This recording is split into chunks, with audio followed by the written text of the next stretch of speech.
The Framingham History Center recently held their annual meeting at the Edgell Memorial Library. Framingham resident and UMass Boston professor Vincent Canedo was the featured speaker.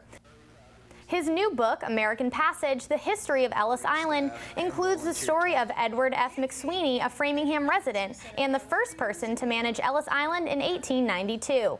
McSweeney's former home is currently being renovated by Framingham State University and is remembered at the 1812 House Restaurant. A special Volunteer of the Year award was given to Nancy Prince, instrumental in getting the current exhibit of Denison Manufacturing curated and displayed. Nancy's father worked for the paper company that gave Framingham the nickname Tagtown.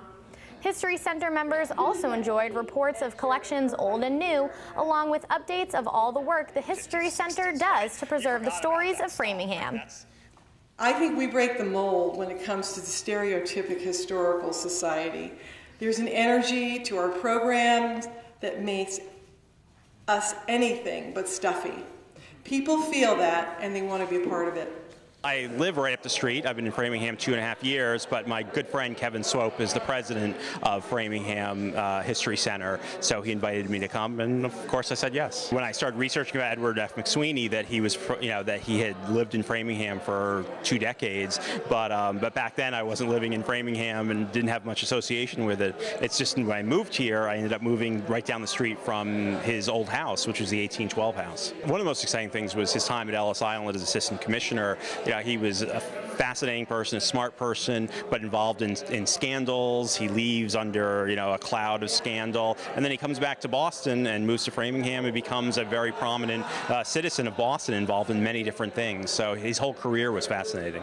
The Framingham History Center's 2014 Volunteer of the Year Award will be going to Nancy Prince. Nancy? Thank you so much. This has been so much fun for me over the last 18 months or so to return to my hometown, Framingham, and not to come here just to go to the Edgell Cemetery where both of my parents are, and my parents gave me life. They gave me a sense of history and a real love of working with people who are really special, high-energy people. I want to make the point that just as the collections are at the core of what we do here, the members of the Framingham History Center are at the core of who we do it for. And like the collections, our members inspire us with ideas or themes for exhibitions and programs. And our members give us the financial and moral support to bring so many projects to fruition. 2014 was also a great year for continuing to build a foundation for sustainability here at the History Center. This list is exciting for us. We've been working hard to build our donor base, and this represents an incredibly broad sector of our community. It is proof that our work to instill an understanding of the value of local history is truly gaining ground.